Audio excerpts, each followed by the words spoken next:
శ్రావణ మాసంలో పూజలు చేస్తున్న సమయంలో ఇక శివుణ్ణి కూడా మర్చిపోకుండా శివకేశవులకు భేదం చూపించకుండా చేయాలి. మాసంతో నిమిత్తం లేకుండా శివకేశవులు ఇద్దరు కూడా మనకు ప్రధానమే, ఇద్దరు కూడా సమానమే. కార్తీక మాసం వచ్చిందని శివుణ్ణి మాత్రమే పూజించి విష్ణువుని వదిలేయడము, శ్రావణ మాసం వచ్చిందని చెప్పి విష్ణువుని లక్ష్మీదేవిని పూజించి శివుణ్ణి వదిలేయడం ఇది సరి అయిన పద్ధతి కాదు. శివకేశవులు ఇద్దరు కూడా సమానమే. ఏ మాసమైనా సరే మనం ఇద్దరిని ప్రేమగా అలా మన ఇంట్లో మనం ఎంత ప్రేమగా పిల్లల్ని పెంచుకుంటూ ఉంటామో చూసుకుంటూ ఉంటామో అంతే ప్రేమగా భగవంతుణ్ణి కూడా అంతే లాలనగా చేస్తూ ఉంటే నిజంగా ఆయన మనకు బిడ్డగా మారినా మారవచ్చు. కొన్ని సందర్భాలు కూడా ఉన్నాయి చరిత్రలో. కాబట్టి మనము ద్వాదశ జ్యోతిర్లింగ స్తోత్రం గురించి ఒక దాని గురించి తెలుసుకుందామండి. సౌరాష్ట్రే సోమనాథం చ శ్రీశైలే మల్లికార్జునం ఉజ్జయిన్యాం మహాకాలం ఓంకారమమరేశ్వరం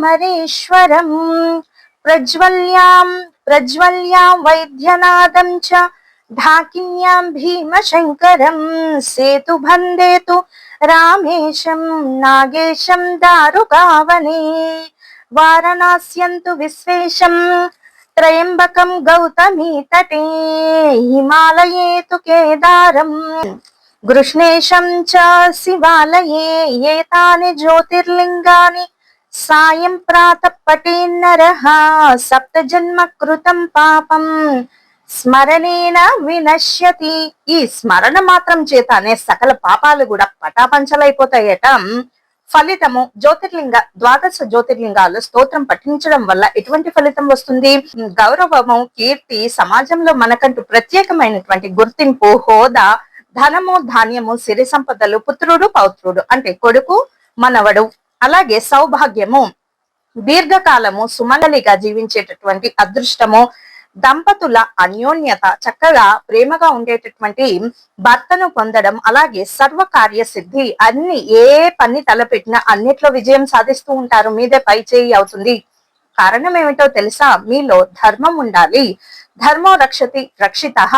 ధర్మాన్ని ఆశ్రయించాలి, భగవంతుణ్ణి ఆశ్రయించాలి. స్వామి నువ్వు తప్ప నాకు ఇంకొక వేరే దారి లేదయ్యా, నువ్వే నన్ను కాపాడుకో అని చెప్పి స్వామికి శరణాగతి చేయండి. అలా చేస్తూ ఉంటే మీ జోలికి ఎవ్వరూ రాలేరు, వచ్చిన నెగ్గరు కూడా అని తెలియజేస్తూ అందరూ కూడా మరొకసారి శ్రావణ మాసంలో వచ్చేటటువంటి అన్ని పండుగలు, పుత్రదా ఏకాదశి, అలాగే జన్మాష్టమి, రాధాష్టమి, అలాగే మరి సంకష్టహర చతుర్థి, అంగారక సంకష్టహర చతుర్థి, అలాగే పౌర్ణిమకు ముందుగా వచ్చేటటువంటి వరలక్ష్మి వ్రతం, ఇవన్నీ కూడా మేము శక్తిని అనుసరించి చేయండి. అప్పులు చేసి మాత్రం చేయకండి ఆర్భాటంగా. ఎంత భక్తి ఉన్నది అన్నది ప్రాధాన్యత గాని మరి ఎంత ఆడంబరంగా చేశామన్నది చూడరు.